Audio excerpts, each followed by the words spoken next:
In these ancient waters, an apex predator of incomprehensible scale made nearly every marine environment on Earth its personal hunting ground. Hollywood typically depicts a bulky, scaled-up great white. However, recent hydrodynamic studies reveal a slender, elongated body, an 80-foot living torpedo. This streamlined form allowed the 94-ton animal to move with greater efficiency and speed than a robust shark could, turning the entire global ocean into a reachable hunting ground. Looking at its jaw structure, the physical scale is difficult to process. The opening is wide enough to swallow a small car whole, lined with rows of thick, serrated teeth, engineered to dismantle massive marine mammals. For 20 million years, no other creature challenged it. The Megalodon sat alone at the top of the global food chain, a biological machine holding dominion over the seas. The jaw was a specialized bone-crushing engine. Biomechanical models estimate the Megalodon's bite force reached up to 180,000 newtons. It would ram prey from below, crushing through thick whale rib cages to instantly destroy the heart and lungs. To put that destructive power into perspective, the strongest bite of a modern great white shark produces a mere fraction of that force. A great white's tooth looks like a child's toy resting against the 7-inch blade of a megalodon. But its true advantage was invisible from the outside. The megalodon utilized regional endothermy. It was warm-blooded.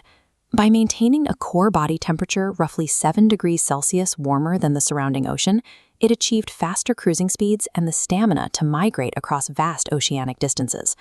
That internal furnace came with an astronomical cost. Heating a 94-ton body requires immense continuous energy.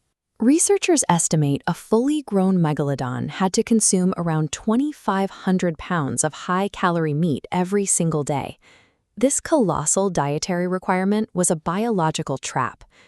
The shark's predatory dominance relied entirely on a stable, unending supply of specific, large-bodied prey. The predator's eventual defeat came from the Earth itself. Between 3 and 7 million years ago, shifting tectonic plates slowly pushed the Isthmus of Panama up from the seafloor, physically separating the Atlantic and Pacific Oceans. This single land bridge severed the warm equatorial currents that circulated the globe. The rerouted waters triggered a massive global cooling effect that cascaded through the entire Pliocene epoch. As global water froze into polar ice caps, sea levels plummeted by as much as 200 meters. The warm, shallow coastal waters that the megalodon relied on to safely raise its pups drained away. The ocean's apex predator faced a threat it could not outswim or bite through.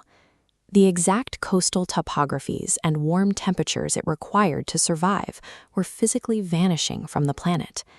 The cooling oceans decimated the megalodon's primary food source.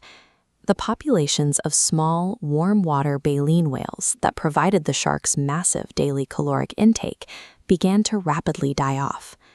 The baleen whales that survived adapted by growing thick reserves of blubber and migrating into freezing polar waters to feed on nutrient-rich krill. The megalodon was trapped.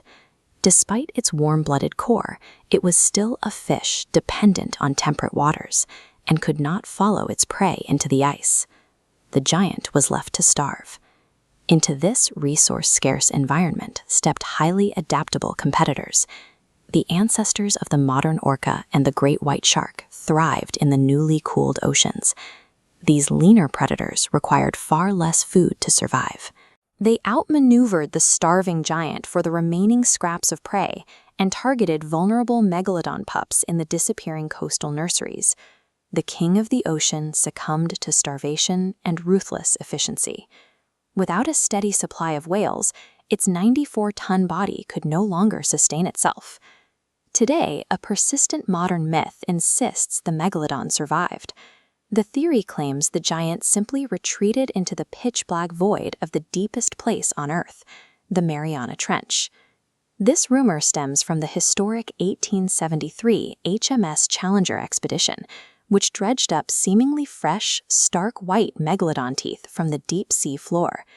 Chemical analysis tells a different story. Those teeth are tens of thousands of years old. They appear fresh only because they were encased in a thick crust of manganese dioxide, which preserved the enamel from decay. A trench-dwelling megalodon is a biological impossibility. The extreme deep sea is a freezing, low-energy desert. It holds none of the blubber-rich marine mammals a warm-blooded giant requires. A predator of this magnitude cannot hide. If a 50-ton shark were hunting in the oceans today, its daily 2,500-pound diet would leave a visible, continuous trail of carnage. The megalodon's disappearance removed a massive amount of top-down predatory pressure from the oceans. With their main predator gone, baleen whales were finally able to safely evolve into the giants that roam the seas today. Looking back at the fossil record, the megalodon made no evolutionary mistakes.